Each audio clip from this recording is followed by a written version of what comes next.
Hello, welcome to Women at Iowa.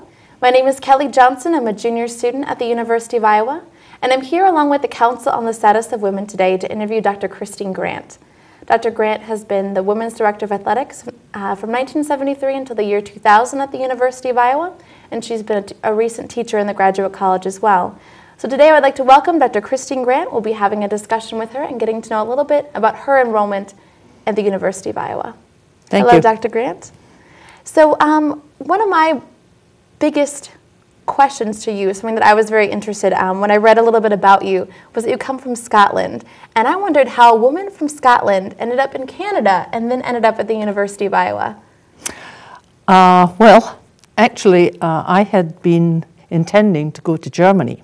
Were you really? Yes, when I was in my early 20s, because my brother was in the army, the Royal Scots, and he was stationed in Germany. And there was unrest. It was the Berlin crisis time. And so I was advised not to do that. And so I decided to go to Canada for 1 year because I had met the Canadian field hockey team and helped host them while I was in Scotland. And so I went to Vancouver, loved it, really enjoyed Canada. It's such a beautiful country. And somewhere along the line, I decided I really needed to go back to graduate school. And so I did some research. And I picked the University of Iowa. But to be honest, I had absolutely no intention of staying here. Really? No, I just intended to do graduate work and then go back to Canada and or Scotland. Well, what made you stay? Well, everything is in the timing in life. I arrived here in the late 60s. And, well, first of all, I was an athlete when I was young. And I absolutely loved sport. I mean, really, I just loved it. And I thought all little kids had opportunities to play sport, you know, boys and girls. When I went to Canada, you know, the opportunities there were pretty good. And I really enjoyed that. Then I came to the wealthiest nation in the entire world, and I looked at the opportunities that young men had at the collegiate level, and I was blown away. I mean, I'd never seen anything like that in my life. And I turned to see what opportunities were there for women, and there were only club sports. And perhaps because I was an outsider, my first question was, why? I mean, why is there such discrimination? And the response was, well, this is the way it's always been. You know, sport is a man's domain, a boy's domain. Girls aren't interested in sport. And I had been involved at an international level in sport, and I knew that was a fallacy, that girls and women weren't interested in sport. And that was how it all started. And then I was still a graduate student in 1972 when Title IX was passed, and that was, of course, the piece of legislation that said there will be no more discriminatory practices in any of our educational institutions. Now, most people in 1972 didn't realize that Title IX was going to apply to sport. They thought it was the admissions criteria, which were different for men and women, the scholarship criteria, which were different for men and women. But in 1973, it was discovered that intercollegiate athletics were also covered, and women were going to have equal opportunity in that area. I was in the middle of my dissertation, and the university advertised for an athletic director for the women's department. I was encouraged to apply, and I got the position, and so that was it. That was me here for the rest of my life. Well, when you got the position, what was the one thing that you wanted to target most in women's athletics? To get equal opportunity and participation. I mean, you know, people were saying women aren't interested in sport, and I knew that was a lie. You know, it was in America that young women and young girls were discouraged, actively discouraged from participating in high-level sport. And since sport had been so very important to me, I was determined that if I had anything to do with it, there were going to be equal opportunities for girls and women in sport, and really that's how my life evolved. That's wonderful. Now, something that I was interested in was seeing kind of visual depictions as to how different things were between men and women's athletics. Thanks to you, we have a wonderful women's athletic program, or at least something that is starting to become more equal. What was it like? Where did women have to practice? What kind of uniforms did they get? Did they have any locker rooms? We had nothing. Nothing. We were club sports. And club sports meant that young women were paying to pay for the privilege of playing sport. Let me give you a good example. This was 1969. Okay. The university decided that we needed a new recreation building, which we did need. And the plans for the very first building came out. Now, this was to be funded by student fees from both men and women, right? And I was a graduate student. No locker rooms for women, no restrooms for women. In other words, women were to pay for half of this building, and we were going to be denied access. And this was 1969. I couldn't believe it. And, you know, some of us protested, and people were saying, what's with these women? What's wrong with them? What do they want? I mean, what did we want? This is in 1969. 69. We wanted equal opportunity. And what was making it worse was, at many universities, the student fees that came from men and women were helping to subsidize men's intercollegiate athletics. So women were subsidizing men's intercollegiate athletics, and then if they wanted to play, they had to pay out of their pocket again to play club sports. The discrimination was so blatant that I really had difficulty believing it. And when I speak to our student athletes today, they do not believe me. They think I'm making this all up. Honestly, they do. That is just amazing to me. Even we were denied access to the field house. We could not get our teams into the field house to practice in 1973. You couldn't go and... No. Wow. Even though you were paying for your participation in that sport. Wow. The only facility we really had was Halsey Hall, which was tiny, and we had regulation nothing, you know. And we had no uniforms, no equipment, certainly no athletic scholarships. We had coaches who were graduate students who paid for the privilege of coaching. You know, I helped coach the field hockey team, and as a graduate student, I helped fund the field hockey team.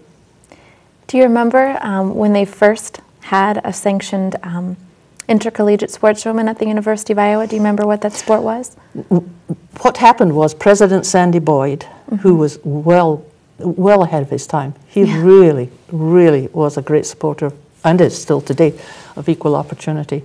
He decided very early on in 1973, when we discovered that athletics was going to be covered, he decided to elevate 12 women's club teams immediately up to varsity status.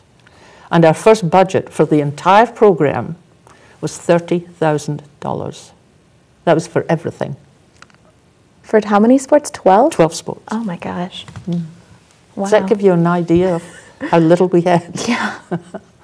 What kind of sports, something that interested me was the sports that were recently added as varsity sports for women. Was there rowing back then for women, or women's gymnastics at the time? We had a lot of club sports for women in the early 70s. We've had club sports all throughout the 20th century, and that surprises some people. But they were never funded by the university, and it was only in 1973 that we started getting some funding. As I say, we elevated 12 women's sports back then. We had to drop 2 because the competition around us dropped sports. That was badminton and bowling. And we've since added rowing. That was in 1993, I believe. And in 1996, we added soccer. So we're back up to 12 sports. Now, something that I found really interesting and very, I think, respectful of your position was that when you, when Title IX was brought to the University of Iowa did what they could by not eliminating other male sports that were smaller, such as gymnastics and golf. I thought that was very respectful on your behalf, being able to, you were quoted as saying that you want to make sports equal for everyone. Not that you're just saying, you know, improve them for women and then men, you know, we can worry about them later, but you were so focused on maintaining that equality.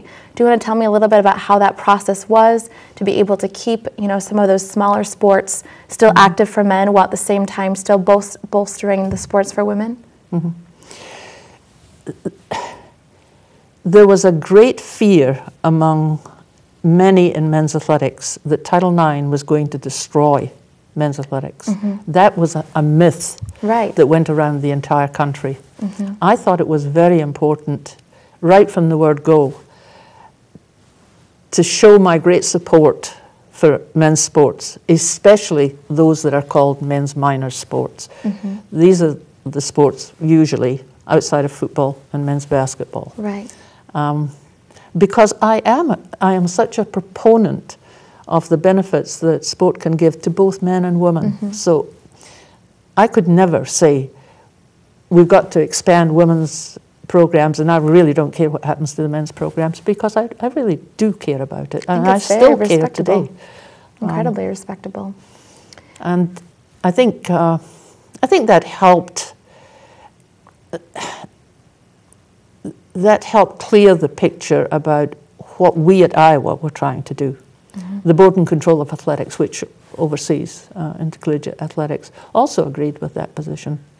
And it made our programs, they were separate until 2000, I think a little more cooperative, a little more supportive of each other than they might have been. I know that at some universities the tension and the conflict was tangible in some cases. Now, you were involved in congressional hearings for Title IX. Yes. What was that process like? Was it scary? Was it exhilarating? You were kind of the figure. It was scary. You know, going before Congress is not something I ever dreamed about doing. Right. And I was asked to do it, and I'm sure I nearly had a heart attack before the first time I did it, because it is a little bit overwhelming. Yeah. But then again, I feel so strongly about this issue that it's really not that hard for me to talk about it. I am just really committed to sport and everything it's got to offer. So it wasn't that bad, and it got easier as time went on. Yeah. What did you, after you retired and after you stopped teaching courses, what do you still see when you look at the University of Iowa and look at athletics? What do you think still needs improvement?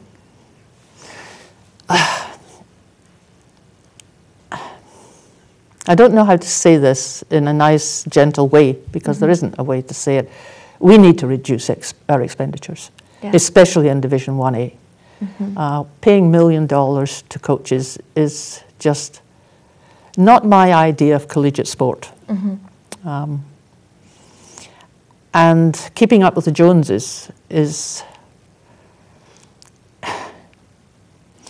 a trait that's leading us, I think, closer and closer to fewer opportunities in participation, and I totally disagree with that.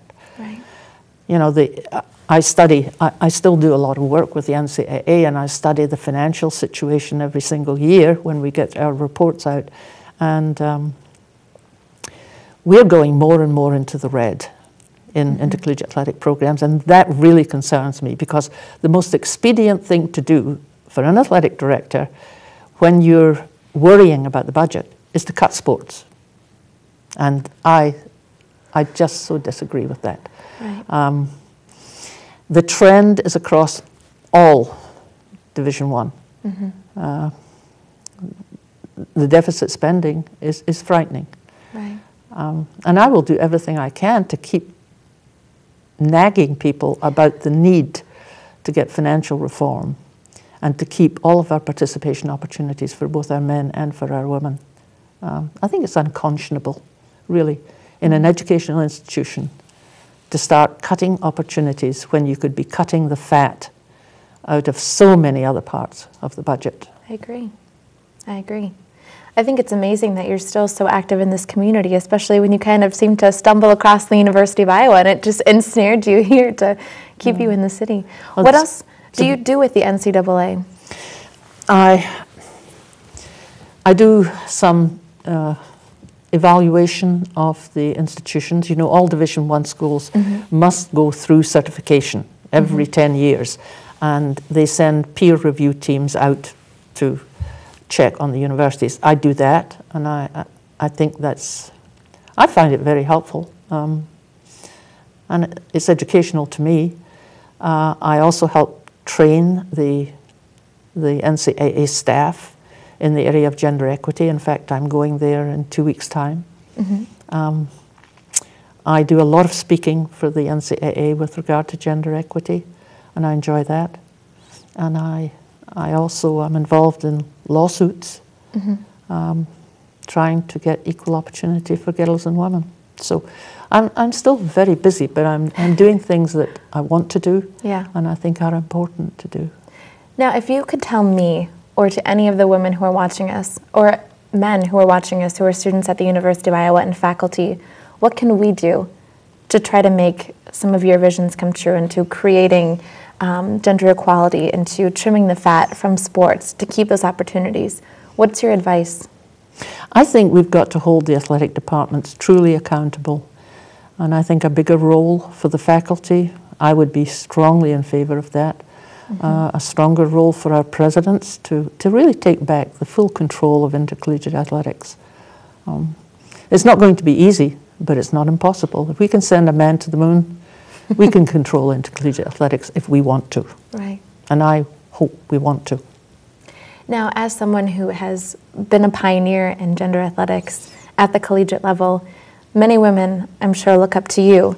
Was there someone in particular that you looked up to when you were sitting in my position at 20 years old, attending as a graduate student at the University of Iowa? One of the reasons I came to the University of Iowa was the head of department of the physical education department was Dr. M. Gladys Scott, and she was like a mentor to me, and I was greatly influenced by her. And she was very helpful to me. She was the one that really pushed me into applying for the athletic directorship. Great. So that's very interesting. M. Gladys Scott? Scott. Scott. Very good. And now we actually, before we started filming, we were having a discussion on women's history, and I was really interested in what you were saying. You were saying what you feel is so important about women's history is to keep it alive, and that's what we're trying to do with this program. What do you want people to remember from what you've fought for and from what you've been through? I've only contributed in this very small area of equal opportunity in sport. In our nation, we need equal opportunity for women in all areas, especially in the political area. We've waited over 200 years for a female president, and we still don't have one. We're so far behind the rest of the civilized world in this area. I think we undervalue women, totally undervalue them. We can't afford to do that as a society. I mean, what great societies have set aside half the brain power and said we don't need that? I mean, don't get me started on this topic. I just feel so strongly about it. Women have got so much to contribute, and positive values, you know. I think women, back in 1980, they called it the gender gap in politics, that women cared about different things than men, generally. And I would like to see women in power, to see if that's true. And I'm just hoping that is true. You know, that women are, I think, well, according to this survey in 1980, less inclined to go to war to solve a problem. They're more likely to negotiate and try to solve the problem in a different way. I would like to see women get that opportunity. I want to live in a world like that. I would too. So. That's something that I find interesting. I'm interested in looking at different cultures and women leaders like Benazir Bhutto. Oh, yes. I would love to read her autobiography and to kind of pick, unfortunately cannot, but pick what kind of thoughts were going around her head as being a woman leader in a Muslim nation. I think that's absolutely fascinating. Oh, it is. And it would be great to see what women can do as powerful leaders. And I think you're someone who stands for, you were saying what women are interested in, and if women just aren't interested in politics, well, you had to do the same thing with sports, because you're obviously incredibly interested in sport, and you're a woman, when people were saying in the United States that that wasn't true. And so I think it's cool to see that you've been in that place. I think that's interesting. Yes, it was very interesting to me because I had come from the British culture and then the Canadian culture and then to come to the American culture and be faced with this discrimination that I had not anticipated. I wasn't ready for it. Yes. And it's been so slow to change in many ways. How would you feel, I trust that you likely go back to Scotland frequently. Yes. How do you feel America compares now to Scotland and to Canada, per se, in women and gender equality? I think throughout the world, women are undervalued, okay, Right. unfortunately. But there are degrees, and I certainly didn't feel the kind of discrimination in sport when I was 10 and 11 in Scotland that I found here when I was much later in life.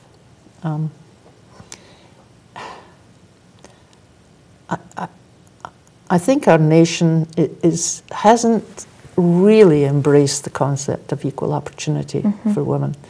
And we need to have a dialogue about this. I was listening to NPR today, and they were saying that we need to have a dialogue on race, and I agree with that. But we also need a dialogue, a national dialogue on gender, and why we're not utilising women to their full potential, and what the nation is losing because of that.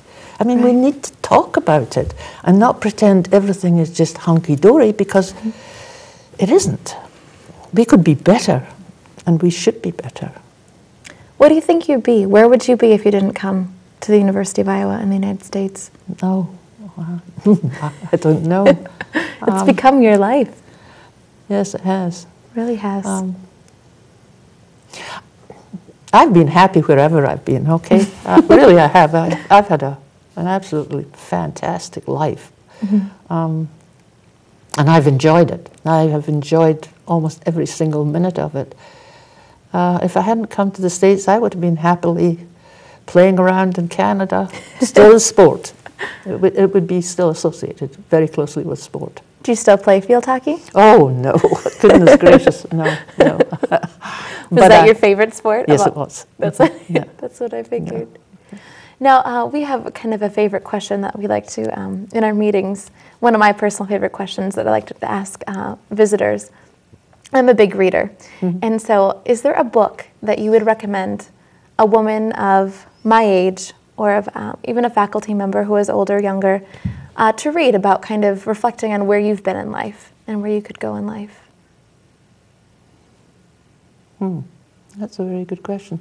I remember a book that had a big impact on me, Of Women Born by Adrienne Rich. Of Women Born. That made me really stop and think. I would say a woman could benefit greatly from reading that, but there are so many good books. But not enough about women and the fact that our history has really, in many instances, been lost. I just lost a very good friend yesterday. Oh, I'm sorry to hear that. Yeah. The AIW was the organisation that actually ran championships for women back in the 1970s. And I was president of that organisation. And we were the parallel to the NCAA. In fact, we were bigger than the NCAA by 1980. Anyway, the NCAA put us out of business, which was really too bad. That's a whole other story, because AIW was the strongest proponent of Title IX, and the NCAA in the 1970s was the strongest opponent of Title IX. They fought Title IX tooth and nail. Anyway, when I lost this friend yesterday, I thought how sad it is that we didn't videotape. We didn't have the money to videotape our delegate assemblies, because this woman was one of the most eloquent women I have ever heard in my life. And that's all gone. That history has been lost. And that's why I was so excited when you asked me to be on this program, because I thought, oh, good, we're going to try to collect some women's history. Yes. Because when it's gone, it's gone. You can't get it back again. How very true. And we need to do so much more of this in so many areas. Now, I was going to actually bring up your involvement in the AIW.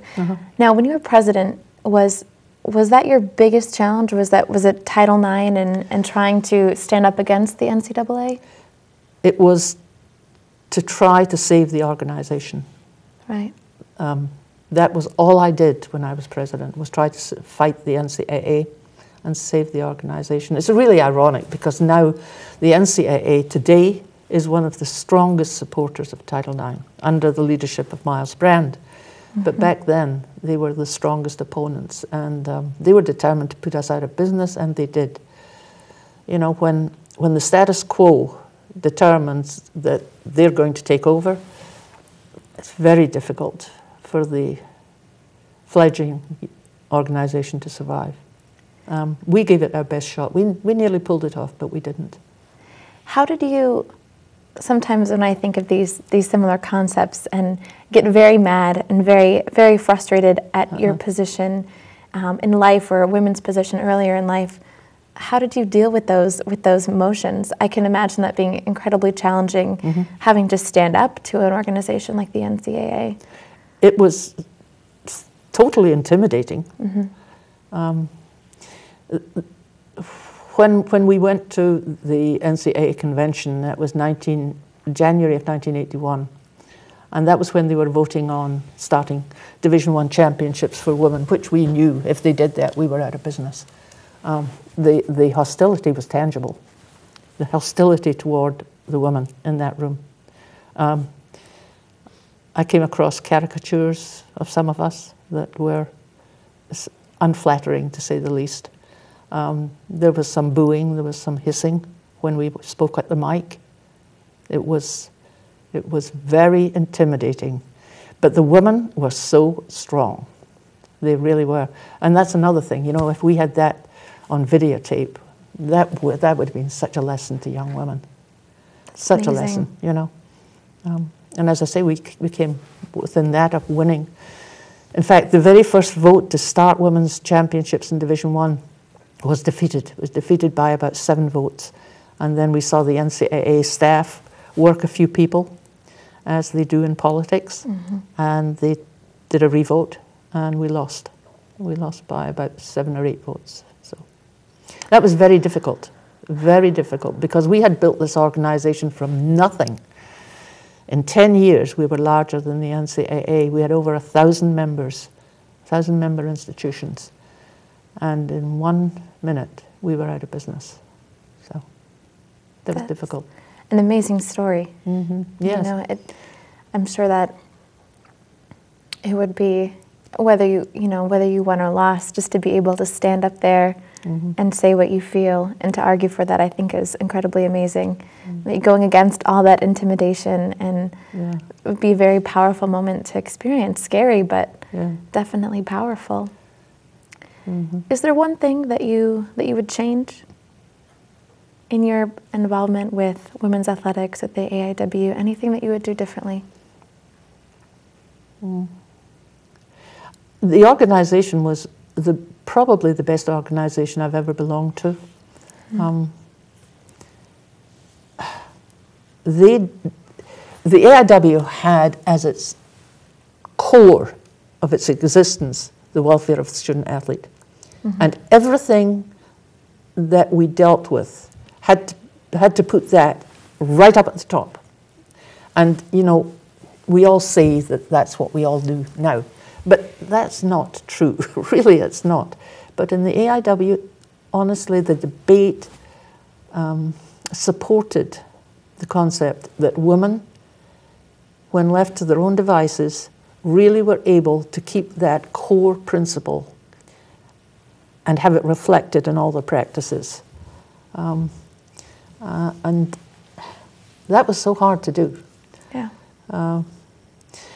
One of the reasons I say that it's easy for us to claim that today, but when I look at games that are started at 10 o'clock at night or 9 o'clock at night on television, and it's because of television they're on, I think, now, did we put the welfare of the student athlete as our first priority when we dealt with this? I don't think so. Television and money drive so many of our decisions. And I try not to criticize our athletic directors because I'm no longer there, you know. And I know the pressures that are on the athletic directors from a financial standpoint. Yeah. You know, they've got to make the budget balance. They've got to bring in as much money as possible. And so it's easy to say, this may not be in the best welfare of the student athlete, but we really need to bring in the money. Television is the best example. You know, we used to have our men's games, for example, Thursday and Saturday, our women's games Friday and Sunday. Now, any day of the week, television, you want to cover it, give us the money. That's not right, in my opinion. So I would say no to some money and try to get more emphasis back onto the welfare of the student athlete. But that's easy for me to say because I'm not balancing the budget now. Quite true, quite true. Now, you said that you really want to make sure that everything you've been through, everything that women have been through, still live in history. Is there something you haven't told me that you really want to make sure that we can document for women forever? I think doing a series like this and having women realize that I may be fighting this battle in sport, but the same battles are going on in all of the other areas. They're not different battles. They're the same battle. And it's because women are not being treated in an equitable fashion, not being given an opportunity to show what they're capable of. It's the same thing. That's why we're back to, we need a national dialogue on this. How are we treating women in this country? Is that the way we want to go? Could we be better? I think so. But we need to talk about it and not pretend everything's great. I agree. I definitely agree. And I think that we're seeing this with the election that's coming up. There's so much volatility to the race issue as well as the gender issue.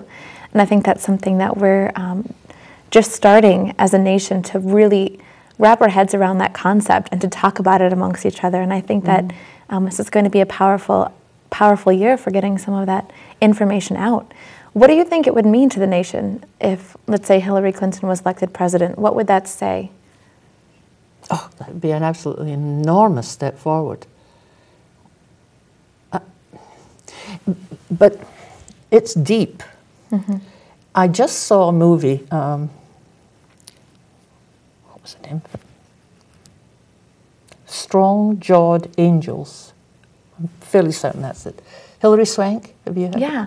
Okay. Well, I've not seen the movie, but I'm very familiar with Hilary Swank. Okay. And it's the story of one of the early suffragettes, Alice Paul, who I think she was in her 20s, when she decided she was going to have this mission of getting women the right to vote. In her 20s, goodness gracious. I mean, that takes courage, doesn't it? It does. Anyway, I saw that, and one of the things that really struck me was the woman did a parade in Washington, I think,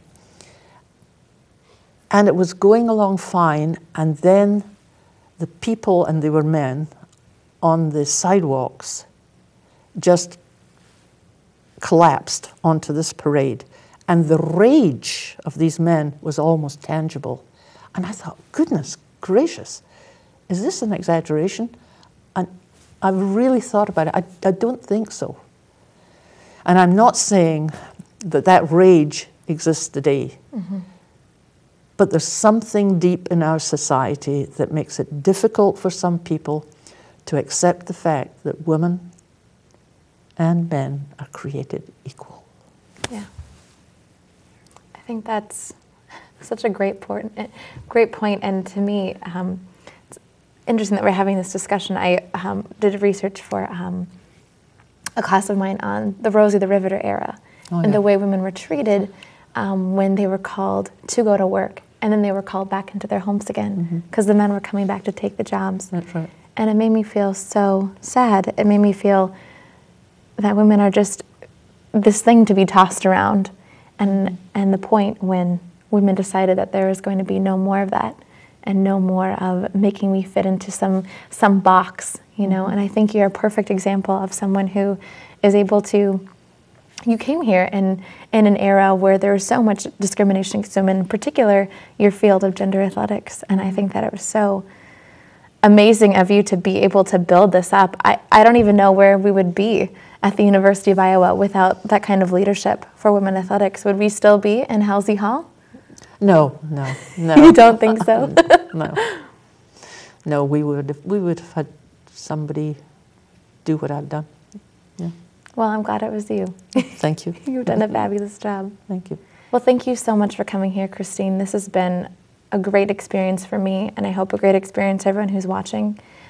You have an amazing story to tell about the university, and I hope that you can keep spreading, doing your amazing work in gender athletics, and keep being an amazing woman in the nation. That's the what I find so brilliant about you, is that you're not just centered on athletics, you're centered on everything.